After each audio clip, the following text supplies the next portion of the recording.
नमस्कार और स्वागत है आप सबका।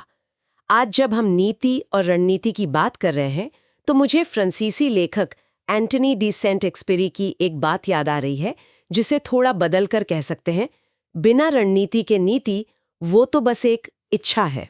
बिल्कुल सही। और आज हम भारत की औद्योगिक नीति और अंतर्राष्ट्रीय व्यापार नियमों के बीच ऐसे ही एक अहम रणनीतिक मोड़ पर बात करने वाले हैं। खासतौर पर हमारे उन श्रोताओं का ध्यान खींचना चाहेंगे जो यूपीएससी की तैयारी कर रहे हैं। हाँ, ये जरूरी है। क्योंकि आज की हमारी चर्चा द हिंदू में छपे एक बेहद महत्वपूर्ण विषय पर आधारित है, और ये आने वाले मेंस और प्रीलिम्स परीक्षाओं के नजरिए से आप देखें तो काफी अहम हो सकता है। हाँ, बिल्कुल हो सकता है। तो आज हम किस जटिल मुद्दे की गहराई में उतर रहे हैं? मामला ये है कि चीन ने विश्व व्यापार संगठन यानी WTO में भारत के खिलाफ एक शिकायत दर्ज की है। हाँ, ये हाल की खबर है। और ये शिकायत भारत की जो महत्वाकांक्षी उत्पादन लिंक्ड प्रोत्साहन योजनाएं हैं, PLI स्कीम्स जिन्हें कहते हैं, उनसे जुड़ी है। विशेष रूप से 3 सेक्टर्स पर फोकस है: उन्नत रसायन सेल यानी ACC बैटरी, ऑटोमोबाइल सेक्टर और इलेक्ट्रिक वाहन यानी EVs। जी। तो चलिए इस मामले को जरा विस्तार से समझते हैं। हमारा मकसद सिर्फ ये जानना नहीं है कि भाई इस शिकायत क्या है, बल्कि ये भी समझना है कि इसके पीछे WTO के कौन से नियम हैं, चीन के आरोपों में कितना दम है, भारत अपना बचाव कैसे कर सकता है, और इस पूरे प्रकरण का मतलब भारत की आत्मनिर्भर भारत जैसी पहलों और वैश्विक व्यापार संबंधों पर क्या असर पड़ सकता है। हाँ, ये एक तरह से अंतर्राष्ट्रीय व्यापार कानून और जो हमारी घरेलू नीतियां हैं उनके बीच का द्वंद्व है। बिल्कुल। तो शुरुआत शायद PLI योजनाओं को समझने से करनी चाहिए, क्योंकि वही इस विवाद के केंद्र में है। हाँ, सही रहेगा। भारत सरकार ने 2020 में इन योजनाओं को आप देखें तो बड़े पैमाने पर लॉन्च किया था। इनका मुख्य उद्देश्य था भारत के मैन्युफैक्चरिंग सेक्टर को वैश्विक स्तर पर प्रतिस्पर्धी बनाना और घरेलू उत्पादन को बढ़ावा देना। हाँ, बिल्कुल, घरेलू उत्पादन को बढ़ावा देना। हाँ, और जहां तक मुझे याद है, इसका एक बड़ा लक्ष्य ये भी था कि जो चुनिंदा स्ट्रेटेजिक सेक्टर्स हैं, उनमें कंपनियों को उनकी बढ़ी हुई बिक्री पर मतलब इंक्रीमेंटल सेल्स पर वित्तीय प्रोत्साहन दिया जाए, जी। ताकि वे वैश्विक आपूर्ति श्रृंखलाओं में GVCs में एक महत्वपूर्ण स्थान बना सकें। और ये सिर्फ बड़ी कंपनियों के लिए नहीं था, शायद MSMEs को भी सप्लाई चेन से जोड़ने की बात थी इसमें। आपने एकदम सही पकड़ा। और ये जो प्रोत्साहन है, ये कुछ शर्तों के साथ आता है। अब चीन ने जिन 3 विशेष PLI योजनाओं पर आपत्ति जताई है, वो हैं: पहली, ACC बैटरी निर्माण से जुड़ी योजना। इसका लक्ष्य भारत में गीगा स्केल पर बैटरी उत्पादन क्षमता स्थापित करना है। ऊर्जा सुरक्षा और EV अपनाने के लिए ये बहुत महत्वपूर्ण है। हाँ, ये तो है। दूसरी, ऑटो उद्योग के लिए PLI। ये एडवांस्ड ऑटोमोटिव टेक्नोलॉजी वाले वाहनों और पुर्जों के निर्माण पर जोर देती है, ताकि हमारा ऑटो सेक्टर तकनीकी रूप से उन्नत हो सके। ठीक है। और तीसरी, EV निर्माण योजना, जो कि वैश्विक EV निर्माताओं को भारत में अपने प्लांट्स लगाने के लिए आकर्षित करना चाहती है। अच्छा, तो चीन को इन योजनाओं से दिक्कत क्या है?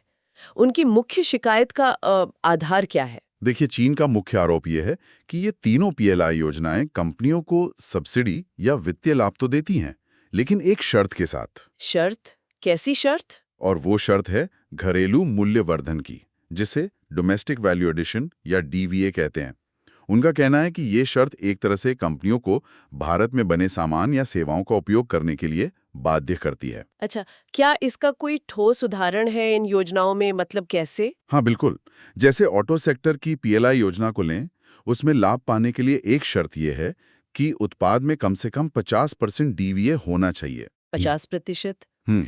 इसी तरह ACC बैटरी योजना के तहत जो लाभार्थी कंपनी है, उसे न्यूनतम 25% DHVA सुनिश्चित करना होता है, जिसे आगे चलकर और बढ़ाया भी जाना है। अच्छा। तो चीन का तर्क है कि ये DHVA की शर्त कंपनियों को मजबूर करती है कि वो आयातित घटकों या सामग्रियों के बजाय घरेलू विकल्पों को चुने। तो संक्षेप में कहें तो चीन कह रहा है कि DHVA की ये शर्त आयातित माल के खिलाफ भेदभाव करती है, और इसलिए ये WTO नियमों का उल्लंघन है। यही बात है? बिल्कुल यही उनका केंद्रीय तर्क है। वो इसे WTO के नियमों के तहत एक निषिद्ध सब्सिडी यानी प्रोहिबिटेड सब्सिडी के रूप में देख रहे हैं। निषिद्ध सब्सिडी? हाँ। अब यहाँ ये समझना जरूरी हो जाता है कि WTO सब्सिडी को कैसे देखता और नियंत्रित करता है, क्योंकि सब्सिडी देना तो जैसा आपने कहा कई देशों की औद्योगिक नीति का हिस्सा होता है। हाँ, एक अहम सवाल है, आखिर हर देश अपने उद्योगों को किसी न किसी तरह की मदद तो देता ही है। WTO इसमें कहाँ दखल देता है फिर? देखिए, अपने घरेलू उद्योगों को बढ़ावा देने के लिए सब्सिडी देना बेशक देशों का अधिकार है, लेकिन WTO का कानून ये सुनिश्चित करने की कोशिश करता है कि ये सब्सिडीज इस तरह से न दी जाएं कि वे वैश्विक व्यापार में विकृति पैदा करें। मतलब ट्रेड डिस्टॉर्शन ना हो। हाँ, या दूसरे सदस्य देशों के हितों को नुकसान पहुंचाएं। खासतौर पर उन सब्सिडियों पर नजर रखी जाती हैं जो निर्यात बढ़ाने के लिए दी जाती हैं या फिर आयातित सामानों के मुकाबले घरेलू सामानों को आप कहें तो कृत्रिम रूप से फायदा पहुंचाने के लिए दी जाती हैं। अच्छा। इसी संतुलन को बनाए रखने के लिए WTO में एक समझौता है, सब्सिडी और प्रतिपूरक उपाय समझौता, agreement on subsidies and countervailing measures, या SCM एग्रीमेंट। SCM समझौता, ठीक है। यह समझौता परिभाषित करता है कि सब्सिडी क्या है। मूल रूप से सरकार द्वारा दिया गया कोई वित्तीय योगदान जिससे किसी कंपनी या उद्योग को लाभ मिले, और यह सब्सिडी विशिष्ट होनी चाहिए, स्पेसिफिक होनी चाहिए। विशिष्ट मतलब? यानी किसी खास उद्योग या उद्यम समूह को लक्षित हो। तो क्या हर तरह की विशिष्ट सब्सिडी WTO नियमों के खिलाफ है? ऐसा तो नहीं होगा ना? नहीं, ऐसा नहीं है। SCM समझौता सब्सिडियों को मुख्य रूप से 3 श्रेणियों में रखता है: निषिद्ध, प्रोहिबिटेड, कार्रवाई योग्य, एक्शनेबल, और गैर कार्रवाई योग्य, नॉन एक्शनेबल। निषिद्ध सब्सिडी वो हैं जिन पर पूरी तरह से रोक है। ये 2 प्रकार की होती हैं। पहली, निर्यात सब्सिडी, जो निर्यात प्रदर्शन पर निर्भर करती हैं, और दूसरी, आयात प्रतिस्थापन सब्सिडी, इंपोर्ट सब्स्टिट्यूशन या IS सब्सिडीज। और चीन का आरोप इसी दूसरी श्रेणी यानी आयात प्रतिस्थापन सब्सिडी से जुड़ा हुआ लगता है। हाँ, बिल्कुल। SCM समझौते का अनुच्छेद 3.1b आयात प्रतिस्थापन सब्सिडी को परिभाषित करता है। ये वो सब्सिडी होती हैं, मतलब ये सब्सिडी इस शर्त पर दी जाती हैं कि लाभार्थी आयातित माल के बजाय घरेलू माल का उपयोग करेगा। अच्छा। चीन का दावा यही है कि भारत की ये 3 PLI योजनाएं DVA की शर्त लगाकर अनिवार्य रूप से यही काम कर रही हैं, कंपनियों को घरेलू सामान इस्तेमाल करने के लिए प्रोत्साहित कर रही हैं ताकि उन्हें सब्सिडी मिल सके। इसलिए चीन के अनुसार ये निषिद्ध आयात प्रतिस्थापन सब्सिडियां हैं। ये तो नियमों का सीधा उल्लंघन लगता है। अगर चीन का तर्क सही है, क्या इस तरह की आयात प्रतिस्थापन सब्सिडी WTO के किसी और नियम को भी तोड़ती है? हाँ, बिल्कुल। अगर कोई उपाय आयात प्रतिस्थापन सब्सिडी माना जाता है तो वो स्वतः ही WTO के 2 और महत्वपूर्ण सिद्धांतों का उल्लंघन करता है। पहला है राष्ट्रीय व्यवहार का सिद्धांत, नेशनल ट्रीटमेंट ऑब्लिगेशन। हाँ, जो टैरिफ और व्यापार पर सामान्य समझौते यानी GATT के अनुच्छेद 3.4 में है। यह सिद्धांत कहता है कि सदस्य देश अपने घरेलू कानूनों और विनियमों के माध्यम से आयातित उत्पादों के साथ घरेलू उत्पादों की तुलना में कम अनुकूल व्यवहार नहीं कर सकते। मतलब? यानी एक बार आयातित माल सीमा शुल्क चुकाकर देश के बाजार में आ गया तो उसके साथ घरेलू माल जैसा ही व्यवहार होना चाहिए, आंतरिक कराधान या विनियमन के मामले में कोई भेदभाव नहीं। समझ गई। और दूसरा प्रावधान? दूसरा संबंधित प्रावधान है व्यापार संबंधित निवेश उपाय समझौते का अनुच्छेद 2.1, जिसे ट्रिम्स एग्रीमेंट कहते हैं। ट्रिम्स, हाँ। ये समझौता देशों को ऐसे कोई भी व्यापार संबंधित निवेश उपाय लागू करने से रोकता है जो GATT के अनुच्छेद 3 राष्ट्रीय व्यवहार या अनुच्छेद 11 मात्रात्मक प्रतिबंधों का सामान्य उन्मूलन के साथ असंगत हों। क्या ट्रिम्स समझौते में इसका कोई स्पष्ट उदाहरण भी दिया गया है? मतलब कैसे उपाय? हाँ, ट्रिम्स समझौते के अनुबंध में निषिद्ध उपायों की एक सूची दी गई है और उसमें स्पष्ट रूप से स्थानीय सामग्री आवश्यकताएं यानी लोकल कंटेंट रिक्वायरमेंट्स का उल्लेख है। अच्छा, लोकल कंटेंट रिक्वायरमेंट। हाँ, ये ऐसी शर्तें होती हैं जो किसी उद्यम को निवेश के बदले में एक निश्चित मात्रा या मूल्य का घरेलू उत्पाद खरीदने या उपयोग करने के लिए बाध्य करती हैं। चूंकि आयात प्रतिस्थापन सब्सिडी का प्रभाव भी यही होता है कि वो घरेलू माल के उपयोग को प्रोत्साहित करती है, इसलिए इसे WTO कानून के तहत एक निषिद्ध ट्रिम भी माना जाता है। तो अगर हम चीन के नजरिए से देखें तो मामला काफी साफ लगता है। PLI योजनाओं में DVA की शर्त है। DVA का मतलब हुआ घरेलू सामान का इस्तेमाल। उनके अनुसार। हाँ, उनके अनुसार। और ये SCM, GATT और ट्रिम्स तीनों का उल्लंघन है। लेकिन क्या ये वाकई इतना सीधा है? भारत का पक्ष क्या हो सकता है इसमें? यही पर इस मामले की सबसे महत्वपूर्ण बारीकी छिपी है और यही भारत के बचाव का आधार भी बन सकता है। देखिए, चीन का आरोप है कि डीवीए की शर्त स्वतः ही स्थानीय सामग्री आवश्यकता यानी लोकल कंटेंट रिक्वायरमेंट के बराबर है। हाँ। लेकिन यह जरूरी नहीं है।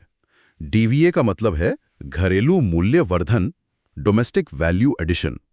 अब मूल्य वर्धन कई तरीकों से हो सकता है, ना कि सिर्फ घरेलू कल पुर्जे या कच्चा माल इस्तेमाल करके।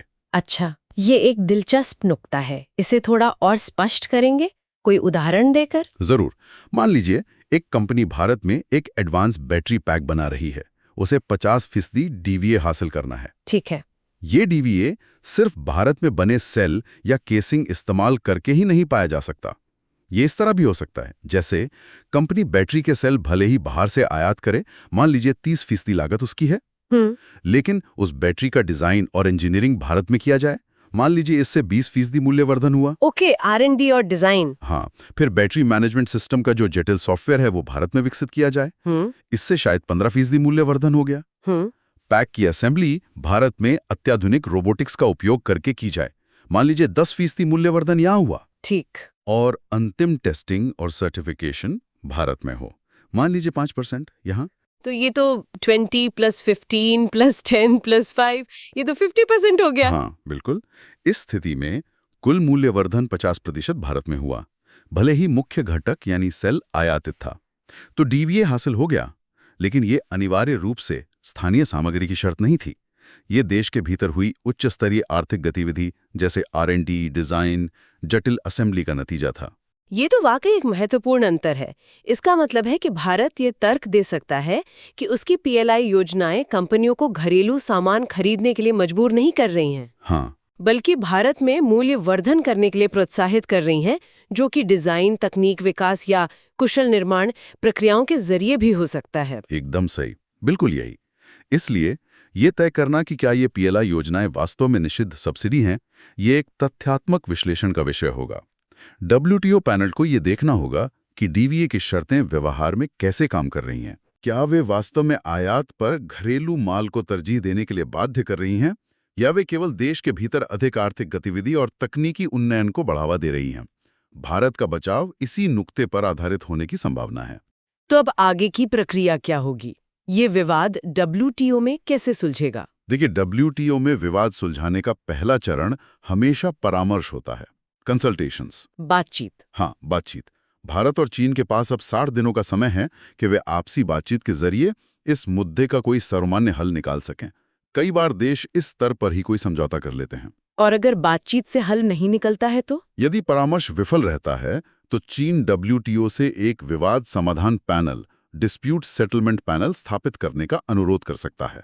पैनल? हाँ, ये आमतौर पर 3 व्यापार विशेषज्ञों का एक पैनल होता है जो दोनों पक्षों के तर्कों, सबूतों और WTO कानून के प्रासंगिक प्रावधानों की जांच करता है और फिर अपना निर्णय देता है कि क्या कोई नियम तोड़ा गया है या नहीं। और पैनल के फैसले के बाद क्या होता है? क्या वो अंतिम होता है? सामान्य परिस्थितियों में पैनल की रिपोर्ट के खिलाफ WTO के अपीलीय निकाय यानी अपैलेट बॉडी में अपील की जा सकती थी। अपीलीय निकाय? हाँ, अपैलेट बॉडी पैनल के कानूनी निष्कर्षों की समीक्षा करता है, लेकिन यहाँ एक बड़ी समस्या है। समस्या? क्या दिसंबर 2019 से WTO का अपीलीय निकाय फैक्चुअली निष्क्रिय है। डिफंक्ट है? निष्क्रिय मतलब काम नहीं कर रहा। ऐसा क्यों? क्योंकि इसके सदस्यों की नियुक्ति पर सदस्य देशों, खासकर संयुक्त राज्य अमेरिका के बीच सहमति नहीं बन पा रही है।